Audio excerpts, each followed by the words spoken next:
हम सभी को अभिसिंचित करें।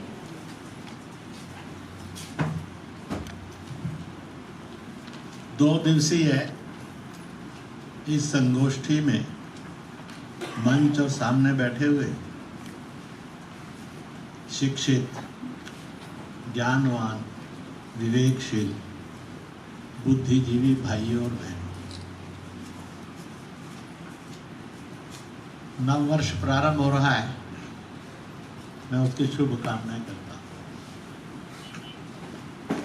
पर ये नव वर्ष क्या है,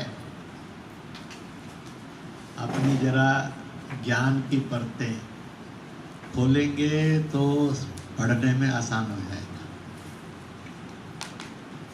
करोड़ों वर्ष पूर्व ब्रह्मांड में 4 तत्व थे। पृथ्वी नहीं थी, अग्नि था, वायु था, जल था, प्रकाश था। ऐसे तत्व थे। अग्नि और प्रकाश एक ही तत्व है।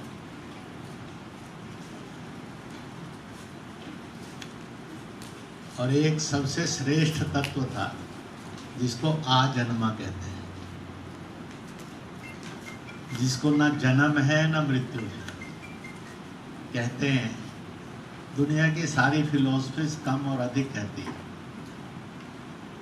जब कुछ नहीं था तो वो था, जब इतना कुछ है तब भी वो है, जब इतना कुछ ध्वंस हो जाएगा तब भी वो रहेगा। इसको बड़े साधारण तर्क से समझना हो तो बहुत सुंदर है। सन 1986 मैं जम्मू कश्मीर में था, आतंकवाद करवट ले रहा था।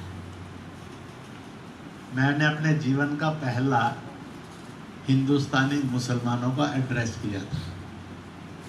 सैकड़ों की संख्या में थे। सब्जेक्ट भी भारत हिंदू राष्ट्र है ये था। सभी प्रकार के दलों के लोग थे। जो 5-6 वहाँ टेररिस्ट ग्रुप थे राजौरी पुंछ में, मैंने उनको कहा था कि उनको भी निमंत्रण दीजिए। सुनना ना सुनना, समझ में आना ना आना, ये उनकी लिबर्टी है, परंतु सत्य और सही बताना ये हमारी लिबर्टी है। इसलिए 2 स्वतंत्रताओं के बीच में डायलॉग होगा। इसलिए एक सेंसिटिविटी बहुत थी कि क्या होगा। तो मैंने उसमें शुरुआत की। आर्मी के जनरल भी बैठे थे, ब्रिगेडियर भी बैठे थे, आरआर के ब्रिगेडियर भी थे, इंटेलिजेंस सेंट्रल और स्टेट भी थे, स्पेशल ऑफिसर्स भी भेजे गए थे। क्या होगा? मैंने कहा 2 बातें, या तो खून बहेगा या फिर मोहब्बत पैदा होगी। तो इसलिए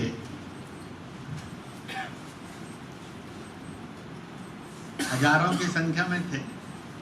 शहर राजौरी सेंसिटिविटी जानते हुए अंडर सिक्योरिटी ले लिया गया था। सिक्योरिटी भी इतनी अधिक थी कि शायद एक आदमी के लिए 2 सिक्योरिटी के लोग थे। मैंने कहा कि दुनिया की सब कल्चर्स, सिविलाइजेशन इस बात को मानती हैं, जो जन्मता है वो मरता है, आजन्मा ही अमर है। तो मैंने पूछा, अपना पड़ोसी है, बन गया है पड़ोसी, था नहीं, पाकिस्तान, उसकी जन्म तिथि बताओ। तो सब ने बड़े जोश में बोला 14 अगस्त 1947 अर्धरात्रि 12 बजे। तो मैंने कहा यू आर डेफिनेट ये उसकी जन्म तिथि? हाँ डेफिनेट, यही उसकी जन्म तिथि। मैंने कहा अपने प्यारे हिंदुस्तान की, इंडिया की, भारत की, आर्यव्रत की, हिंद की जन्म तिथि बताओ। तो सब सोचने लगे, आप भी सब सोचेंगे। मुझे नहीं लगता है कि अभी तक आपको कोई ग्रंथ ऐसा मिला होगा दुनिया में जिसमें भारत की जन्म तिथि लिखी। किसी को लगता है कि यहाँ I have read and I can answer, वो जरा हाथ खड़ा कर। आप में भी कोई नहीं है, सच भी है, मैं उन नहीं हूँ, आप नहीं हूँ। तो वहाँ एक बड़े बुजुर्ग मौलाना थे, सेंटली सब। मैंने उनको कहा कि सबसे बड़ी आयु के आप ही लगते हैं। उस समय वो 86 ईयर ओल्ड थे, अब तो दुनिया में नहीं है। मैंने कहा आप ही बताओ। तो उन्होंने बड़े गर्जती आवाज़ में कहा, जैसे खुदा के लिए कोई जन्म नहीं है, मृत्यु नहीं है, ऐसे हिंदुस्तान एक खुदाई मुल्क है, इसको ना जन्म है ना मृत्यु है। तो मैंने कहा कि पाकिस्तान जन्मा है, इसका मतलब है कि उसको मृत्यु भी है। हम आजन्मे हैं, हम अमर थे, अमर हैं और अमर। जिसने ये समझ लिया उसको जीने का रास्ता मिल जाएगा। सब सोचने लगे कि भाई साहब ने शुरू कहाँ से किया और किन में किया है। तालियां उन्होंने भी बजाई सबने। बाद में सोचा होगा बंदूक वालों ने और बिना बंदूक वालों ने कि भाई साहब क्या कह कर गए थे। कुछ चीज़ें बाद में ही समझ में आना अच्छी रहती हैं, उसी समय समझ में आती नहीं तो गड़बड़ हो जाती है। बाद में जब धैर्य से आदमी सोचता है तो समझ में आती है। तो उस समय उस शक्ति को लगा कि अब समय करवट बदल रहा है, करोड़ों वर्ष पूर्व संसार होना चाहिए। तो संसार आकाश में नहीं हो सकता, वो वायु में भी नहीं हो सकता, जल में भी नहीं हो सकता, अग्नि भी नहीं हो सकता। फिर संसार किस पर हो सकता है और कहाँ हो सकता है? तो उस शक्ति ने विचार किया और कहा कि वो पृथ्वी पर हो सकता है। पृथ्वी जल में थी, पृथ्वी को जल से निकाला गया, ब्रह्मांड में प्रतिष्ठित किया, तब से ब्रह्मांड 5 महातत्वों का संगम हो गया। जिस दिन पृथ्वी को ब्रह्मांड में प्रतिष्ठित किया गया था वो दिन वर्ष प्रतिपदा है, जो हैप्पी न्यू ईयर के रूप में आ रहा है। इसलिए उसको दुनिया पृथ्वी संवत के रूप में भी जानती और मानती है। कालगणना उसकी लिखी हुई है 1 अरब 98 करोड़ वर्षों से अधिक। जब पृथ्वी एज ए तत्व आ गई, एलिमेंट आ गई, तो प्रश्न हुआ कि ये संसार को स्वीकार कर सकेगी कि नहीं कर सकेगी। इसलिए पृथ्वी को मिनरलाइज किया गया, एनर्जाइज किया गया। जब वो फुल ऑफ एनर्जी हो गई तो कॉन्फिडेंस हो गया कि उसकी एडॉप्शन ताकत बन गई है। फिर उस पर वनस्पति की गई। जब वनस्पति हो गई, फेंकी गई, क्योंकि उस समय मानव था ही नहीं तो एग्रीकल्चर का कोई प्रश्न ही नहीं, ऑटोमेटिक और वनस्पति थी। जब वनस्पति सब तरह से आ गई और आदमी जो बनेगा उसकी सारी ज़रूरतें पूरी होंगी विकास की, तो उस शक्ति को कॉन्फिडेंस बना। और फिर उस पर जानवर लाया गया, पशु पक्षी कीट पतंग जीव जंतु लाए गए मानव से पूर्व। सब तरह के जीव जंतु आने के बाद वो संघर्ष भी करेंगे और प्यार से रहेंगे भी, इसके सब संतुलन बन गए। तब उस शक्ति ने कहा कि अब हमें मानव का रूप धारण किया। भारतीय दर्शन ने दुनिया के अंदर करोड़ों वर्ष पहले इसको लिखा और बोला है। और वो लिखा कि उस शक्ति ने अपने 3 स्वरूप धारण किए, Brahma Vishnu Mahesh.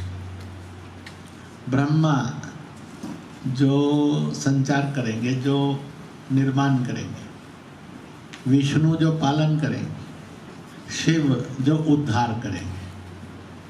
B careful, never lose the intelligence. पश्चिम ने कहा कि रचनाकार है, पालनहार है और विध्वंसक है। भारत ने कभी किसी के विध्वंस की चर्चा नहीं की। भारत ने कहा वो उद्धारक है। इसलिए राम ने रावण का वध नहीं किया था, राम ने रावण का उद्धार किया था। कृष्ण ने कंस को मारा नहीं था, कृष्ण ने कंस का उद्धार किया था। तू पाप कर रहा है, तेरा बोझ बढ़ता जा रहा है, दुनिया में अत्याचार हो रहे हैं, अब तेरी मुक्ति का समय आ गया है, ताकि तू भी पाप मुक्त हो जाए, दुनिया अत्याचार मुक्त हो जाए। जब तक किसी दर्शन का, अपने विचार का, अपने अस्तित्व का सत्य नहीं पता होता है तो आदमी बहुत गलतियां करता है। तो ऐसा जब कॉन्फिडेंस बिल्ट हो गया, उस समय पहला मानव आया। यही वर्ष प्रतिपदा वो दिन है जब मेरा और आपका पहला मानव शरीर महिला और पुरुष के रूप में धरती पर आया था। इसलिए इसको सृष्टि संवत भी कहते हैं। It is the oldest, it is not the oldest, it is the only. काल गणना का सूत्र ही वहाँ से प्रारंभ होता है। इसलिए ऐसे पावन दिन की आप सबको शुभकामनाएं करता हूँ। इसके साथ साथ इतिहास के अंदर कई उतार चढ़ाव आते गए, घटनाएं घटी। ऐसी हजारों घटनाओं के साथ ये जाना जाता है। विक्रमी संवत भी माना जाता है, शक संवत भी माना जाता है, राम संवत भी माना जाता है, धर्म संवत, युधिष्ठिर संवत भी माना जाता है। ऐसे अनेक संवतों के नाम इसको दिए गए। परंतु यहाँ से काल गणना का जन्म हुआ, यहीं से भूगोल का जन्म हुआ। तो इस प्रकार से, तो ऐसे शुभ दिन की फिर से और बार बार आपको शुभकामनाएं करता हूँ। आप भी जो जो नाम देना चाहे इसको दे सकते हैं। You have a full liberty, किसी ने रोका नहीं है इसको। हम सब यहाँ पर हैं। हाउ द भारत वर्क्स, इसको समझना चाहिए, फिर अपने को समझने में सरलता हो।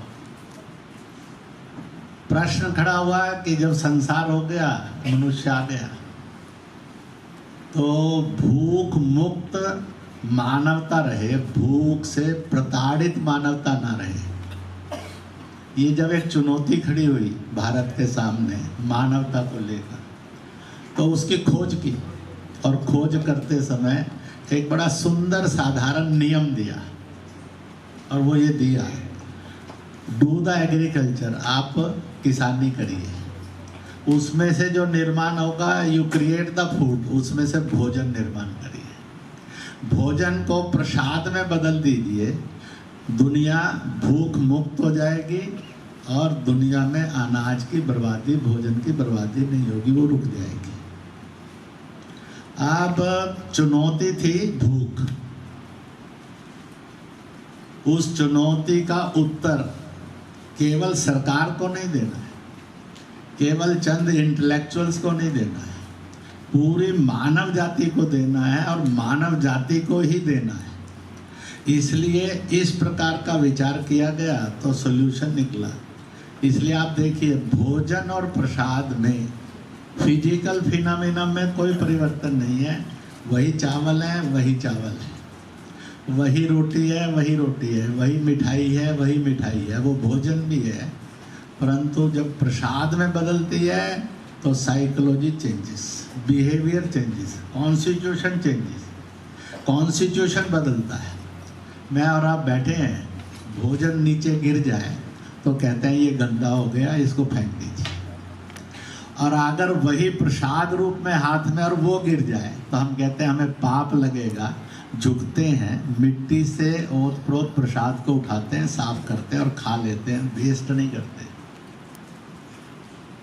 इसलिए solution of the problems science ने, वर्तमान ने, उस समय के ने हमेशा खोजे हैं और लागू किए हैं। और इसलिए वो जो बच गया बचाकर रखो।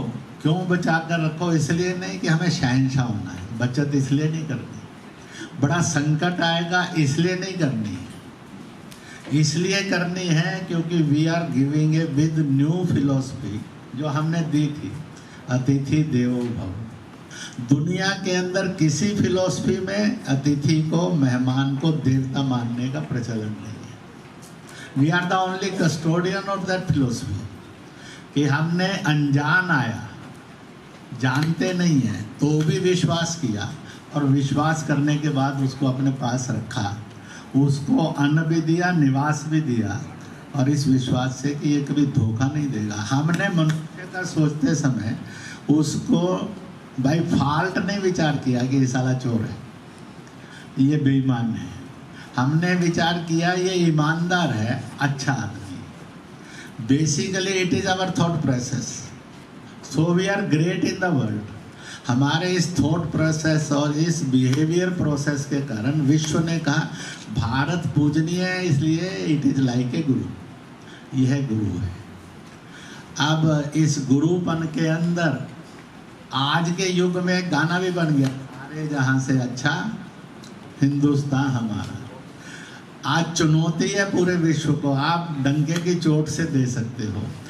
कोई अमेरिका इस पर लिख दे कि सारे जहां से अच्छा हिंदुस्तान हमारा। हिंदुस्तान मिटा दीजिए, अमेरिका, इंग्लैंड लिख लीजिए, जर्मनी लिख लीजिए, जापान लिख लीजिए, रूस लिख लीजिए, चीन लिख लीजिए, आप वहाँ पर अरब लिख लीजिए, तुर्कस्तान लिख लीजिए, नहीं लिखा जा सकता। हम सारे जहाँ से अच्छे थे, आज नहीं। लिखा है कि कल फिर से अच्छे नहीं हो सकते, ये नहीं लिखा है, परंतु ये एक सत्य है। और सारे जहां से अच्छा हिंदुस्तान हमारा। आज भी इतने वर्षों के बाद जिन्होंने हमसे जो जो अत्याचार और अन्याय किए, जो जो हमारी सादगियों का, सरलता, ईमान का उन्होंने खिलवाड़ किया, उनमें किसी में ताकत नहीं है वो कहें कि इस गाने को बदल दो, इस गाने के एक शब्द को बदल दो, कि अब लिखो सारे जहां से अच्छा अमेरिका हमारा। क्या ट्रम्प है जो कैपेसिटी और बाइडन है जो कैपेसिटी? No data. पर मेरे और आपके गरीब आदमी में भी ये हिम्मत है, वो कहेगा सारे जहां से अच्छा हिंदुस्तान हमारा। वो बड़े डंके की चोट से कहा, दुनिया कह रही थी ज्ञान ज्ञान ज्ञान, प्रकाश प्रकाश प्रकाश, तो जीरो हमने दिया, नहीं देते तो दुनिया अज्ञान में और अंधकार में फंसी रहती। ये गांव का आदमी भी जानता है। What speaks, nation speaks। जब हम दुनिया के खेल के मैदान में उतरे तो खिलाड़ी अपनी जीत के लिए लड़ता था, खेलता था, तो परिणाम होता था कि हम 8-10 मेडल की टैली पर निपटा दिए जाते थे। जब हमने देश के लिए खेलना शुरू किया, अपने ध्वज के लिए खेलना शुरू किया, जब हमने अपने चिन्हों के लिए खेलना शुरू किया, तो स्वाभाविक रूप से अब कुछ वर्षों से मेडल टैली 100 क्रॉस करती चली, which give us the boost. जब आपने सेल्फलेस हुए तो आप ग्रेट हो गए, जब सेल्फिश हुए तो आप धरातल पर थे, धरातल से भी नीचे थे, रसातल में थे। इसलिए हु डिसाइड्स? तो मिशन डिसाइड्स द डेस्टिनेशन, ये उसका स्वभाव है। इसी प्रकार से जब ये सच सामने आया कि मानव होना कैसा चाहिए,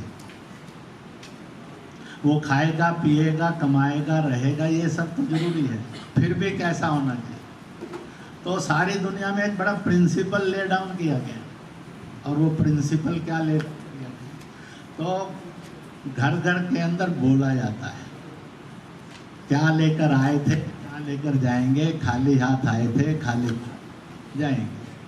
मुट्ठी बंद थी जब आए थे, इसलिए कुछ था ही नहीं। जब गए थे तो मरने पर फिर मुट्ठी बंद हो जाती है, तो उसमें कुछ बचा नहीं होता है। तो खाली हाथ आए थे, खाली हाथ जाएंगे। मुझे एक कॉन्फ्रेंस के अंदर इंटेलेक्चुअल्स की, उन्होंने कहा कि बात तो ये सच है, पर इसकी इनर सोल क्या है, इसकी अंतर आत्मा क्या है, इसका इंटेलेक्चुअलिज्म क्या है, इसकी कल्चर क्या है। तो मुझे भी उत्तर देना था। बात सुनी थी, पहली बार प्रश्न आया था, तो मैं यूनिवर्सिटी कार्यक्रम में था, 3-4 यूनिवर्सिटीज़ का सम्मेलन था, कॉन्फ्रेंस। तो मैंने उनको कहा, सतकर्म के कारण आए थे, सतकर्म लेकर जाएंगे। Be careful. इस वाक्य की ऊंचाई कितनी बड़ी है, इसका विज्ञान कितना श्रेष्ठ है, इसकी संस्कृति कितनी अच्छी है। एवरी अदर थिंग, सतकर्म को छोड़कर सब चीज़ें फुल ऑफ वेट है। मैंने आपने कपड़ा पहना है, उसका वजन है। मैंने आपने ज्वेलरी पहनी है, उसका वजन है। ये आपके पास स्कूटर, कार, मोटरसाइकिल है, उसका वजन है। मेरे और आपके पास टेलीविज़न है, कुछ और चीज़ें, मोबाइल है, इसका सबका वजन है। तो वी हैव टू हमने ये उठाना है और ढोना है। दुनियादारी की कितनी चीज़ें होती हैं, they are full of weight होती हैं, वजनदार होती हैं, जिसको आदमी ढोता है। आदमी ढोता है, आदमी बिकम्स ए कैरियर, तो आदमी कैरियर बन जाता है। आदमी का स्टेटस प्रोफेशनलिज्म के अंदर कैरियर बनता है, जो माल ढोने का काम करता है, जो सामान ढोने का काम करता है। तो आदमी तो सामान नहीं ढोता, वो कोई कैरियर नहीं है, कोई वाहन नहीं है, कोई गाड़ी नहीं है, कोई छकड़ा, कोई बैलगाड़ी नहीं है जिसने सामान ढोना है। आदमी अगर ऐसा है तो वो तो जानवर जैसा हो जाएगा। तो मानव जानवर नहीं बने, प्रोफेशनलाइजेशन से वो जानवर बनता चला जाएगा। उसकी सारी जिंदगी सामान ढोते ढोते चली जाएगी। वो सामान इकट्ठा करता रहेगा, सामान ढोता रहेगा, सामान इकट्ठा करता रहेगा, सामान ढोता रहेगा। ये कौन सी लाइफ है? इसमें क्या एंजॉयमेंट है? हमेशा बोझिल रहेगा। तो इसलिए एक कंसेप्ट दिया जिसके कारण वो मिशनरी बने, वर्किंग बने, उसकी कैपेसिटी इंक्रीज हो। सत्कर्म कर, सत्कर्म एक ऐसा है जो वेटलेस है। दूसरा, सत्कर्म स्वयं में कैरियर है, वो मेरे और आपका बोझ ढोता है। आदमी के पास जितनी अच्छाइयाँ होंगी, वो अच्छाइयाँ आदमी नहीं ढोता है, अच्छाइयाँ आदमी को ढोते हैं और ही बिकम्स ए ग्रेट। तो इसलिए मनुष्य सामान्य होने पर भी ग्रेट हो सके तो सत्कर्म करना। तो जिसके पास जितना सत्कर्म का पिटारा होगा वो उतना मुक्त होगा। उसको ये चिंता नहीं होगी कि मेरी इस ज्वेलरी का बनेगा क्या, कि चोर ले जाएगा, इनकम टैक्स वाला छापा तो नहीं उठा लेगा, फ्री है। सत्कर्म को कोई चुरा नहीं सकता दुनिया, सत्कर्म को कोई मार नहीं सकता दुनिया के अंदर, सत्कर्म को आदमी डिस्ट्रॉय नहीं कर सकता। सत्कर्म कभी उसको उदास नहीं करेगा, निराश नहीं करेगा, वो हमेशा ऊर्जावान रखेगा। इसलिए भारत को समझना ये दुनिया के लिए बहुत कठिन भी है, बहुत सरल भी है। पर हमने सोचना छोड़ दिया। हमें लगा कि प्रोफेशनलाइजेशन यानी आदमी वाहन बने और सामान इकट्ठा करता रहे और ढोता रहे, शायद यही बेस्ट ऑफ द लाइफ है। भारत का सोच ये नहीं, it is not the best of the life, it is the worst of the life. हम कोई बोझा ढोने वाला मशीन नहीं है, बैलगाड़ी नहीं है कि जो बोझ ढोने के लिए इस दुनिया। इसलिए ये संसार जिन्होंने रचना की उसने only best of the world है। तो वह बोझिल बनकर ना जिए, वह बोझ बनकर नहीं जिए, वो वेट बनकर नहीं जिए। तो इसलिए मैं कहा करता हूँ हंसते हंसते, अरे वजन मत बढ़ाओ, बढ़ाना भी है तो वजूद बढ़ाओ। और इसलिए वजन नहीं बढ़ाइए अपना था, बहुत मुश्किल है ढोना, वजूद बढ़ाइए, वो आपको अपने आप ढोता रहेगा। तो इसलिए यह जो भारत है इसको समझना और इसको लीड करना, ये आज की दुनिया की सबसे बड़ी आवश्यकता है, जिसको समझना चाहिए। तो इसलिए हम यहाँ पर हैं, तो स्वाभाविक रूप से हम तरह तरह की चीज़ों पर विचार करें। मैं अभी एक इंटेलेक्चुअल मीट में था, जजेस और एडवोकेट्स का कार्यक्रम। जजेस सारे हाई कोर्ट और सुप्रीम कोर्ट के एक्स जजेस थे। प्रिजाइड जो कर रही थी सुप्रीम कोर्ट की एक जज बहन थी, वो प्रिजाइड कर रही थी, भाषण दे सकते। तो मैंने उनको कहा कि प्रोफेशनलिज्म ने आपको क्या दिया और क्या सोचने पर मजबूर किया, और पैट्रियोटिज्म ने और ह्यूमनिज्म ने आपको क्या दिया और क्या सोचने पर मजबूर किया। तो मैं एक छोटी सी वाक्य कहता हूँ, law always works after crime. Law always works after crime. जब कोई अपराध हो जाता है तब कानून और कानून एजेंसियां काम करती हैं, और अगर कोई अपराध नहीं हुआ तो कानून और कानून एजेंसियों को कोई काम नहीं है, खाली होते हैं। पर culture it acts before crime. ये आफ्टर क्राइम नहीं एक्ट करते, ये बिफोर क्राइम करते। आदमी अगर कल्चराइज होगा तो मर्डर क्यों करेगा? आदमी अगर कल्चराइज होगा तो चोरी क्यों करेगा? आदमी कल्चराइज होगा तो फिर छापा लगने के बाद या कुछ गलती होने के बाद जज के घर में भी इतनी बड़ी करेंसी नहीं मिलेगी, और साथ मिनिस्टर के घर में भी जिधर से चाहो खोदते जाओ तो नोट बरसते चले जाएं। लोग एक नोट देखने के लिए तरसते हैं, वहाँ वर्षा होती है।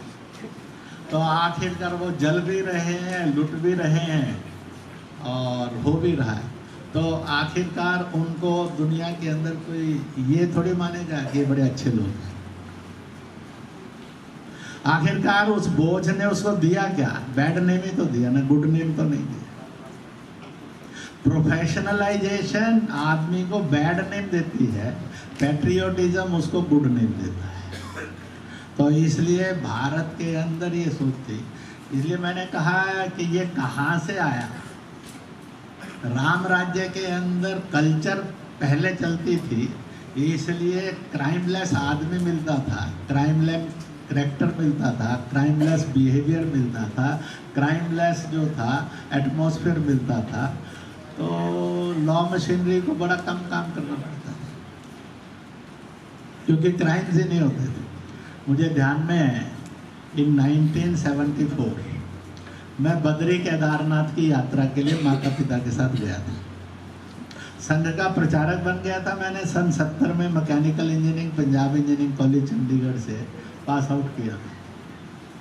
तो जब हम गए तो मैं वहाँ पर जब बद्रीनाथ गया तो मैंने माता पिता को कहा कि अब तो शाम का काम नहीं है, मैं ज़रा यहाँ के थाने में मिल आता हूँ। तो 3.5 किलोमीटर की दूरी पर मंदिर से थाना था। मैं वहाँ गया मिलने के लिए, तो थानेदार साहब बैठे थे। तो कुर्सी पर वो बैठे थे, टांगे उन्होंने मेज पर पसार कर रखी हुई थी और नींद ले रहे थे। तो मैंने खटखट की, वो उठे। तो उनको लगा कोई शहर का आदमी कोई ऐसा आया है। मैंने उनको प्रणाम किया। प्रणाम करने के बाद मैंने कहा कि मैं कुछ मिलने आया। तो उसको लगा पता नहीं कोई अफसर, कोई जासूस, आईबी का आदमी, कोई छापा, कुछ ऐसा गलत करेगा तो आदमी के मन में भय अपने आप आता है, ठीक करेगा तो निर्भय होता है, गलत करता है तो भय युक्त होता है। तो इसलिए फिर मैंने उनसे पूछा। तो जब वो थोड़ा नॉर्मल हो गया और मेरी उसकी बातचीत हुई, तो उस समय मैं आई एम टॉकिंग ऑफ 1974। तो उस समय पर उसने कहा साहब 2 साल हो गए नौकरी पर, आदमी देखने को दिन भर में नहीं मिलता है, रिपोर्ट नहीं है। कुल मिलाकर 13 केस जो है इस साल भर के हैं। यानी क्राइम रेट ये भी था भारत का 1974 में। मैं आपको उस समय के अनुभव पर से सुना रहा हूँ। आज ये है कि दिन के 13 नहीं होते होंगे, दिन के 2300 भी हो जाते होंगे, 1300 भी हो जाते होंगे। Why? Where we have gone wrong? Why we have gone wrong? ऐसा भारत हमने गिफ्ट में ले क्यों ले लिया और गिफ्ट में देते क्यों जा रहे हैं? जब हम ऐसा भारत थे, आज भी कहीं कहीं पर प्रकट होता है, तो कहाँ इट इज इम्पॉसिबल कि वो नहीं हो सकता। तो हमें क्राइटेरियाज को सोचना होगा, बदलना होगा, विचार करना होगा, और वह विचार करेंगे तो अपने आप वैसा भारत हो। आज भारत वो परिवर्तन ले रहा है। मेरे से कॉमर्स कॉन्फ्रेंस थी, उस कॉमर्स कॉन्फ्रेंस में मैं गया हुआ था। तो वहाँ पर बातचीत आई और बातचीत आते आते में ये आया कि आखिरकार आज जब वन लेन में भी, सिंगल लेन में भी छोटी लेन की सड़क होती थी, आज 4 लेन और 6 लेन सड़कें क्यों बन रही है? टैक्स तो उस समय भी थे, ज़्यादा थे और पे कर रहे थे, चोरी भी कर रहे थे, पे भी कर रहे थे। तो मैंने कहा एक बात तो पक्की सी हुई है, पहले होलसेल में चोरी करने के लिए स्कैंडल नाम के एक शब्द का जन्म हो गया था। तो हर साल 3-4 स्कैंडल होते थे। अब वो सारे स्कैंडल तो बंद हो गए, धीरे धीरे करप्शन भी जाएगी। तो स्कैंडल्स बंद हो गए हैं, तो सेविंग इतनी बढ़ गई है कि सड़क हो गई है। क्योंकि कहते हैं कि अगर आपको दुनिया के अंदर महंगाई का मुकाबला करना है तो महंगाई का मुकाबला केवल एक ही रास्ता दुनिया के अंदर बताया गया, आप डेवलप द और जो उसकी परचेजिंग कैपेसिटी है उसका विकास करते जाए। जैसे जैसे परचेजिंग कैपेसिटी बढ़ती जाएगी वो महंगाई का मुकाबला करता जाएगा, अगर अन्यथा महंगाई उसको खाती चली जाएगी। और इसलिए भारत के अंदर पुरानी अर्थव्यवस्था के अंदर परचेजिंग कैपेसिटी बढ़ाने का एक रास्ता था। Both the man and women both works.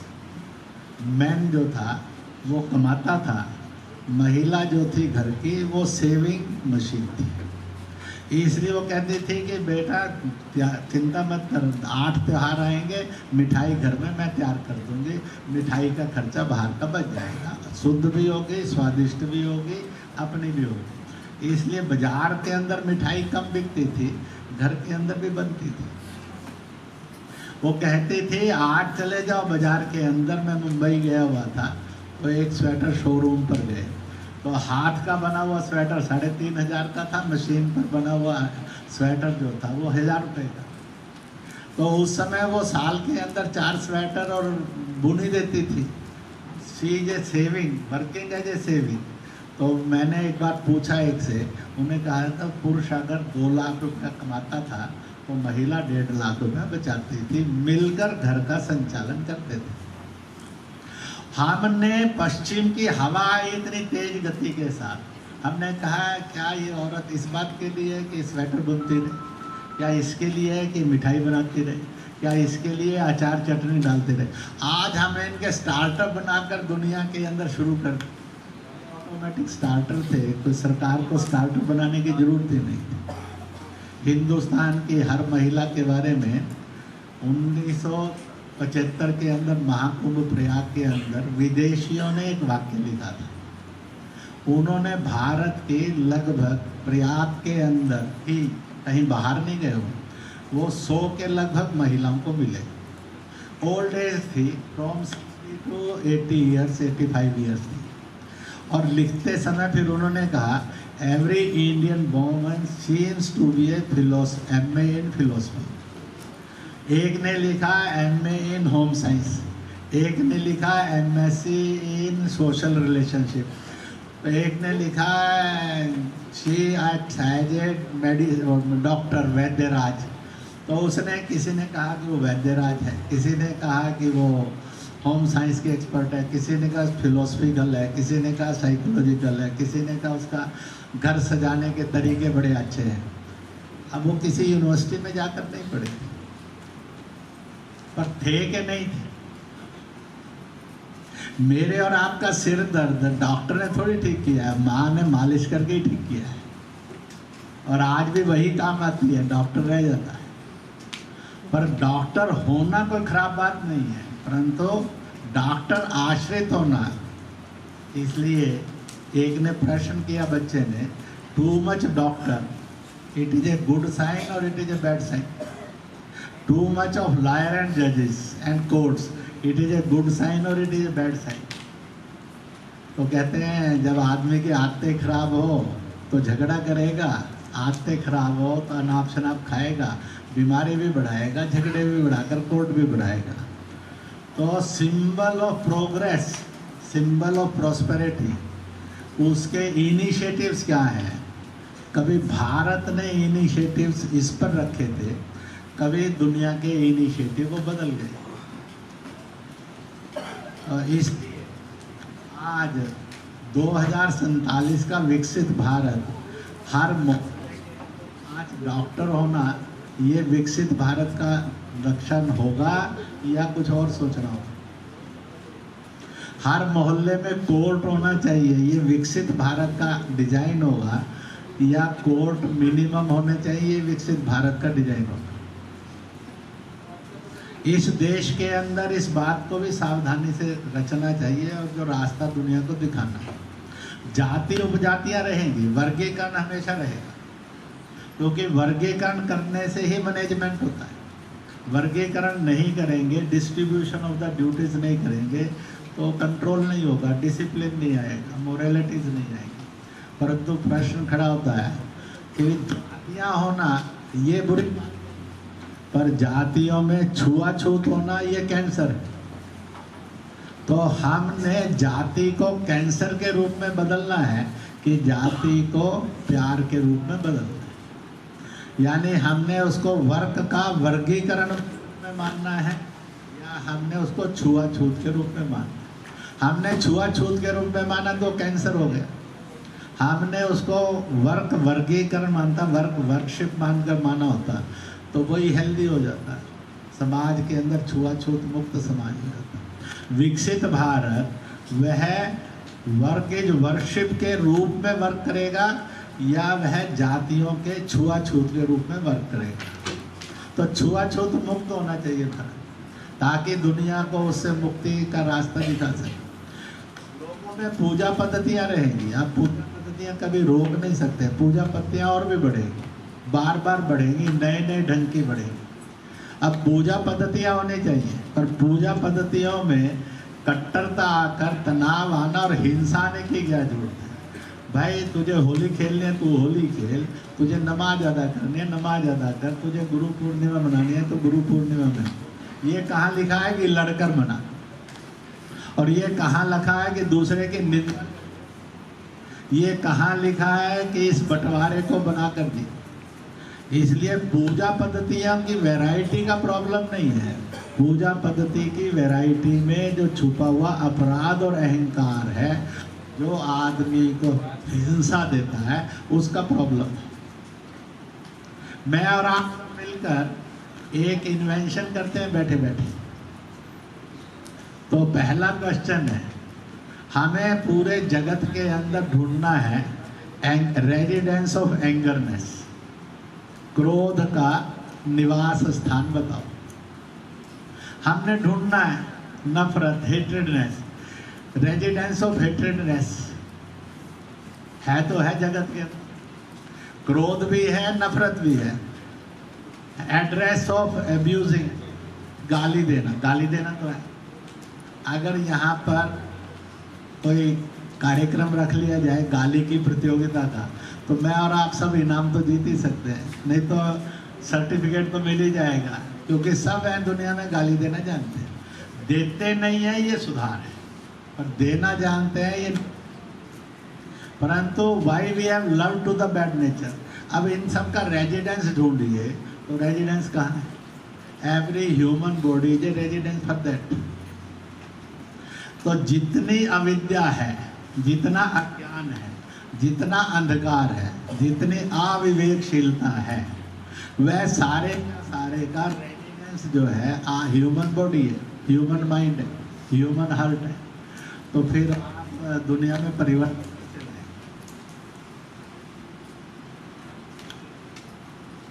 तो इसलिए आज की जरूरत है। इसलिए भारत जब चला उसने जो बेसिक चीज़ें थी उन पर बहुत वर्क किया था वैज्ञानिकों ने, हमारे बुद्धिजीवियों ने, हमारे ऋषियों ने, हमारे और बुजुर्गों ने। वो रेगुलर इस पर वर्क करते थे। इसलिए कहते थे भाई अपना गुस्सा निपटा ले, अपनी नफरत निपटा ले, अपनी गाली छोड़ दे, तेरे आधे से ज़्यादा बीमारियां और धंधे खत्म हो जाएंगे। और नहीं तो देकर देख ले तो झगड़े पर झगड़ा, झगड़े पर झगड़ा, मौत पर मौत, हत्या पर हत्या। तो इसलिए हमने अपराध जगत को रेजिडेंस तो अपनी बॉडी में दिया हुआ है। ये विश्व के अंदर बेस्ट ऑफ द मैन कहाँ मिलता था? आप एक किताब पढ़ेंगे ह्यूएन त्सांग की। ह्यूएन त्सांग ने जब भारत और दुनिया का दौरा किया था तो उसने भारत पर अलग से 4 पुस्तकें लिखी थी। उसमें एक पुस्तक में लिखते समय वो एक घटना लिखता है कि मैं घूमते टहलते टहलते अनजान तो सारा इलाका था उसके लिए, एक गांव में जाने वाला, तो मेरे पास एक गोल्ड कॉइन थी। वो गोल्ड कॉइन मैंने गांव के बाहर फेंक दी और अपना घूमता हुआ चला गया। अतिथि देवो भव का हिंदुस्तान और देश दुनिया में मिलेगा। तो इसलिए जब उसमें गए तो मुझे घर में मेहमान के रूप में बैठ गया, भोजन भी किया, सब रहना और जो कुछ मुझे जानना था भारत के बारे में उस गांव में जान रहा हूँ। 2 दिन में वहाँ शोर मच गया। इस गांव के बाहर गोल्ड कॉइन पड़ा है, किसका है?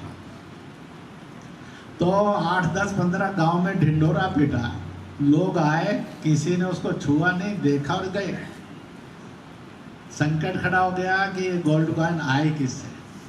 तो इसका अर्थ है कि कोई नया आदमी है। गांव के लोग तो आकर जा चुके हैं। तो पता लगा कि उस गांव में 2 दिन से एक बाहर का मेहमान ठहरा है, उसका स्ट्रक्चर भी हिंदुस्तानी नहीं है, कलर स्कीम भी, फेस स्कीम भी हिंदुस्तानी नहीं है, तो ये अलग है। तो आया, उसको पूछा उन्होंने कि भाई तुम्हारा कोई गोल्ड कॉइन? उसने कहा, वो भी गया देखने, उनका हाँ मेरा है। हम हिंदुस्तान ऐसा भी कब थे? लाखों साल पहले की बात नहीं कर रहा, हिंदुस्तान यानी कुछ 100 साल पहले, 1000 साल पहले। ये कहा लिखा है कि अब ऐसा नहीं हो सकते।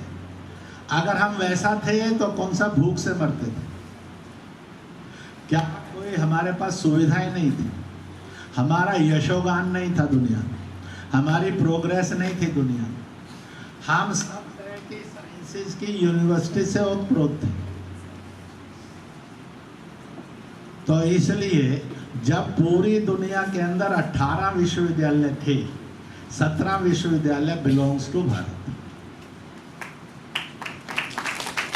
एक ही था। 750 साल पहले पूरे यूरोप में और अमेरिका में एक भी यूनिवर्सिटी नहीं थी। वहाँ के छात्र जिनको उच्च शिक्षा लेनी होती थी, इसलिए विक्रम और तक्षशिला विश्वविद्यालय में सब्जेक्ट की सूची लगी हुई मिलती है। आज भी डॉक्यूमेंटेशन है कि उस समय 74 प्रकार के सब्जेक्ट्स थे जिनका शिक्षण दिया जाता। जितने साइंस के सब्जेक्ट्स थे वो सब थे। आज कैटेगरी करके एक साइंस के 4, 8, 10 सब्जेक्ट बदल गए, तो विद्याएं नहीं बदली है। विद्या तो उतनी है, मैकेनिकल है। अब मैकेनिकल के हमने सब सब्जेक्ट्स बना लिए। वो अलग बात है कि आप दाएं कान का और बाएं कान का एक्सपर्ट अलग हो गया, तो नंबर ऑफ डॉक्टर तो बढ़ गए, पर मरीज भी और बढ़ गए, खर्चे भी बढ़ गए। भारत ने बहुत सीधा घोषित किया था कि मानव जाति के उत्थान के लिए, कल्याण के लिए, उसकी प्रसन्नता, सुंदरता के लिए आवश्यक है। और वह आवश्यक क्या है कि अच्छी शिक्षा, सस्ती शिक्षा, सबको सुलभ शिक्षा होनी चाहिए। वो मानी जाएगी बेस्ट ऑफ द सोसाइटी। महंगी शिक्षा, महंगी से महंगी शिक्षा, मुश्किल से मिलने वाली शिक्षा मानी जाएगी इसमें से करप्शन और क्राइम खत्म। तो इसलिए सस्ता स्वास्थ्य, बढ़िया, सबको सुलभ स्वास्थ्य, ये जितना होगा बेस्ट ऑफ द मैन होगा। और अगर महंगा स्वास्थ्य होगा और देरी से मिलने वाला स्वास्थ्य होगा तो उतना ही करप्शन और क्राइम को जन्म देगा। तो इसलिए ये मैंने पैरामीटर्स में बैठे बैठे सोच रहा था। पहले जो मैं आते समय सोचते कर विषय आया था, तो आपके भाषण और आपके चेहरे देखते हुए मैंने विषय के सब्जेक्ट्स बदल दिए, बिंदु बदल दिए। तो मैंने कहा आज दूसरे, तो मैंने इसलिए कहा आपको कि आप इस भारत को स्वीकार करिए। पहली जरूरत है इस देश के 100% लोगों ने भारत को स्वीकार करना है। बिना भारत हमारी कोई आइडेंटिटी नहीं है। पूरी दुनिया के किसी भी देश का आदमी, मुस्लिम देश का आदमी मुसलमान नहीं कहलाता। पूरी दुनिया का किसी भी ईसाई देश का आदमी ईसाई नहीं कहलाता। ब्रिटेन का, इटली का, फ्रांस का, कनाडा का और अमेरिका का आदमी ब्रिटिश, अमेरिकन, इटालियन, फ्रेंच कहलाता है। ईसाई, कैथोलिक, प्रोटेस्टेंट नहीं कहलाता। दुनिया के अंदर का, तुर्किस्तान का, ईरान का, इराक का आदमी कोई मुसलमान नहीं कहलाता है कि ये शिया है, कि सुन्नी है, अहले हदीस है। सब यही कहते हैं ये अरबी है, ये तुर्की है, ये ईरानी है, ये फिलिस्तीनी। इसी तरह से रूस, चीन का, इसी तरह से वियतनाम और जापान का कोई नहीं कहता ये बुद्धिस्ट, महायानी है कि थेरवादी है। है, जापानी है, Vietnam. World is known by the nation, not by the religion, not by the caste, not by the language. ये बाद की आइडेंटिटीज है उसकी। दुनिया में घूमते हुए इंसान की पहचानी नेशन से थी, नेशन से है, नेशन से रही। इसलिए हम दुनिया में कहीं घूमते हैं, जो हमें आर्यव्रत के नाम से जानते हैं वो कहते हैं आप आर्य, जो भारत के नाम से जानते हैं वो कहते हैं भारतीय, जो इंडिया के नाम से जानते हैं वो कहते हैं इंडियन, हिंदुस्तान के नाम से जानते हैं वो कहते हैं हिंदुस्तानी, जो हिंद के नाम से जानते हैं वो कहते हैं आप हिंदवी हैं, हिंदू। नो कन्फ्लिक्ट, क्योंकि it is an human identity, it is N national identity, ये कम्युनल आइडेंटिटी नहीं है साहब। जब सारी दुनिया अपनी नेशनल आइडेंटिटी पर स्वाभिमान करते हैं तो हमें क्यों नहीं करना चाहिए? आज भी अमेरिका का, ट्रंप का जो मंत्री परिषद बना है उसमें 7 लोगों के लिए अमेरिका और जगत ये नहीं लिखता है कि दे आर अमेरिकन, ये लिखते हैं इंडियन ओरिजिन लीडर। लोगों को सच मालूम है, उन्होंने हमारी ओरिजिनलिटी नहीं बदली, वो उनको आज भी लिखते हैं कि ट्रंप के मंत्रिमंडल में 7 मंत्री ऐसे हैं जो इंडियन ओरिजिन के हैं। अब ये शेमलेस है कि मोस्ट वेलकमिंग। मैं आपको बताता हूँ, अगर भारत के और प्रोफेशनलिज्म का, पैट्रियोटिज्म के साथ समझौता हो गया और चल गया, बढ़ा, तो शायद हो सकता है 30-40 वर्ष के बाद जो यहाँ जितने नौजवान बैठे हैं देखेंगे कि दुनिया के 40-50 देशों के प्रेसिडेंट, प्राइम मिनिस्टर इंडियन हो गए। It can be possible, it is also possible. दुनिया हम पर रूल करना चाहती है, हम दुनिया को रास्ता दिखा सकते हैं, हम उसका अंधकार दूर कर सकते हैं। हमें राज करने की जरूरत नहीं है।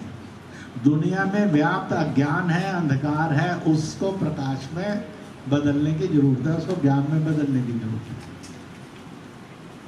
तो इसलिए 47 का भारत, हमने दुनिया का लीडर नहीं बनना है, हमने दुनिया का मालिक नहीं बनना है। अपने अपने धर्म पर चलो, दूसरे धर्म की निंदा करना और उसका धर्मांतरण करना, इसकी जरूरत क्या? धर्म के नाम पर दंगा करने की जरूरत क्या है? सब अपने अपने फेस्टिवल सेलिब्रेट करो, एक दूसरे के फेस्टिवल्स में सम्मिलित करो। अगर भागीदारी बढ़ा दे तो दंगा मुक्त हो जाए, युद्ध मुक्त हो जाए, और अगर भागीदारी नहीं बढ़ाएंगे तो दंगे तो कर ही रहे हैं और कर लेंगे, हो ही रहे हैं। तो इसलिए विकसित भारत केवल हम उस पर नहीं सोचे। मुझे ध्यान में हमारे हेड ऑफ मैकेनिकल थे और 69 की बात है, तो उन्होंने कहा था कि 3 की दोस्ती बड़ी जोरदार है, टेक्नोलॉजी, सेकंड मैन, थर्ड उसकी हैबिट्स, एजुकेशन। सारी कहते हैं कि आदमी अपनी सबसे जो ऊर्जा है, जो अपनी विद्वत्ता है, जो अपनी फैकल्टीज है, उसका इस्तेमाल करके टेक्नोलॉजी को जन्म देता है। जब टेक्नोलॉजी जन्म लेकर सामने आ जाती है तब वो टेक्नोलॉजी आदमी का इस्तेमाल करती है टू रूइन द मैनहुडनेस, मैनकाइंडनेस। फिर वह मानवता को मारने के लिए आदमी का उपयोग करके अपनी टेक्नोलॉजी की सुपरमेसी स्थापित करेंगे। It is A phenomenon. आज हमारा मस्तिष्क अपनी सारी ऊर्जाओं का इस्तेमाल करके टेक्नोलॉजी को जन्म दे रहा है। अगर इस टेक्नोलॉजी के ऊपर अच्छे संस्कारों वाली कल्चर्ड आदमी का नेतृत्व नहीं रहा, यही टेक्नोलॉजी कल आदमी का उपयोग करेगी टू किल द मैन। अब यहाँ आकर एक प्रश्न खड़ा है दुनिया के सामने कि आज हमें कहाँ जाना है, किस रूप में जाना है? हमें टेक्नोलॉजी का गुलाम बनकर जीना है कि हमने टेक्नोलॉजी का उपयोग करके मानवता का अच्छा और भला करना है? रूस और यूक्रेन ने टेक्नोलॉजी का उपयोग मानवता के विनाश के लिए किया तो कर रहा है। ये हमास ने फिलिस्तीन ने उसी में किया। पाकिस्तान और बांग्लादेश हमारी ही कल्चर में से निकला, संस्कार बदले, आज वहाँ यहाँ पर सबको सम्मान है, सबके लिए स्थान है, और वहाँ अल्पसंख्यक का मुख्य धारा के लोगों के लिए भी नहीं। पाकिस्तान में पाकिस्तानियों की किलिंग सबसे ज़्यादा। अगर सिंधी कौन है? पाकिस्तानी। पीओजे का कौन है? पाकिस्तानी। वहाँ बलूच कौन है? पाकिस्तानी। पख्तून कौन है? पाकिस्तानी। पंजाबी कौन है? पाकिस्तानी है। Who is a killer and who is an kill? मारने वाला पाकिस्तानी, मरने वाला पाकिस्तानी। तो इसलिए मैंने जब कश्मीर में पहला डायलॉग आतंकवादियों से किया था, in the presence of the government and army, मैंने कहा था कि इट इज योर ट्रुथ, कि मारने वाला कश्मीरी है, मरने वाला कश्मीरी है, बर्बाद होने वाला कश्मीर है, और बदनाम होने वाली कश्मीरियत है। पैसा कुछ चीन देगा, कुछ अमेरिका चर्च देगा, कुछ पाकिस्तान देगा, हथियार देगा, बर्बादी की कथा लिखते रहो। जिस दिन समझोगे और संभलोगे रास्ता ठीक मिल जाएगा, नहीं तो बर्बादी के रास्ते पर लिखा है 10 साल और 10 साल से। One day you have to think. मैं काठमांडू गया हुआ था, उस समय माओवाद सुप्रीम उस पर था। इच्छा थी कि डायलॉग करना चाहिए, डायलॉग करेंगे तो समाधान निकलने के रास्ते निकलेंगे। इसलिए मैंने उनको पूछा था, मैंने कहा आखिरकार मार कौन रहा है? नेपाली। मर कौन रहा है? नेपाली। बर्बाद कौन हो रहा है? नेपाल। बदनाम कौन सी हो रही है? सनातन संस्कृति जो नेपाल की हिंदुत्व, वो। तो what you are getting? Violence is never a way, violence is never a solution, hatredness and angerness is never a solution. इसलिए इन कन्विक्शन के साथ 2047 के भारत को बनाना है। आने वाली पीढ़ियों को 50, 100, 200, 500 साल के साथ ऐसा भारत देकर जाना है। We are meant for that. It is our duty, it is our job, it is an allotted work by the Ishwar. परमात्मा ने दिया हुआ ये काम। इस देश के अंदर अगर आप करबला तक जाएंगे और इधर इंडोनेशिया तक जाएंगे, इधर हिमालय में तिब्बत चीन की दीवार तक जाएंगे, इधर समुद्र के अंदर आप नीचे तक जाएंगे, ये सारी ज्योग्राफी का जितने भी लोग हैं, मुसलमान और ईसाई, सब कन्वर्टेज हैं 99.9%। अगर वो अपने मूल बेस को समझ लेंगे तो भारत सबसे ज़्यादा दंगा प्रिय से मुक्त हो जाएगा और भाईचारे से रहने वाला मुल्क वतन हो जाएगा, मानवता हो जाएगी। Which can lead the world, which will lead the world.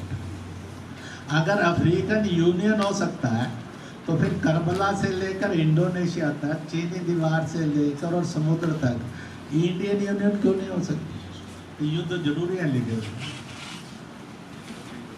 Bharat संघ क्यों नहीं हो सकता? इतना ही होगा। भारत एक देश कहलाता था, बहुत सारे राज्य कहलाते थे, अब हम 20-50 देश कहला लेंगे, पर एक यूनियन के रूप में दिएंगे, नो टेंशन। तो इसलिए 2047 की भारत की सीमाएं भारत संघ के रूप में यहाँ तक भी एक्सटेंड हो सकती हैं। आपने तय करना है कि नहीं करना है। इसलिए आने वाला कल इस दृष्टि से भी देखने, सोचने और समझने का है कि अगर एक दिन हम G20 में घोषणा सुनते हैं अफ्रीकन यूनियन, उससे 15, 20, 25 साल पहले हम सुनते हैं यूरोपियन यूनियन, उसके पैरेलली हम सुनते हैं और एमिरेट्स यूनियन, तो कोई एक 7 देशों का, कोई 20 देशों का, कोई 54 देशों का है। तो एक दिन मैं और आप इस गाथा को लिख सकते हैं, निर्माण कर सकते हैं, दुनिया उस पर चलेगी, पूजेगी भी उसी को, क्योंकि पूजा आप ही की किस्मत में लिखा है, बाकी दुनिया की किस्मत में नहीं लिखा है। तो इसलिए कि ऐसा भारत संघ बनेगा जो युद्ध मुक्त होगा, दंगा मुक्त होगा, छुआछूत मुक्त होगा, भूख मुक्त होगा, ममता से और मदद से युक्त होगा, नारी और पुरुष लड़ते हुए नहीं होंगे, एक दूसरे के पूरक होंगे, जेंडर कन्फ्लिक्ट मुक्त भारत होगा। और दुनिया को रास्ता दिखाएंगे। It is our duty, it is an challenge to us कि 2047 के ऐसे भारत को बनाने में हम अपना रोल जरूर सुनिश्चित करेंगे और निभाएंगे। इन्हीं शब्दों के साथ भारत माता की बहुत बहुत बधाई, बहुत बहुत धन्यवाद।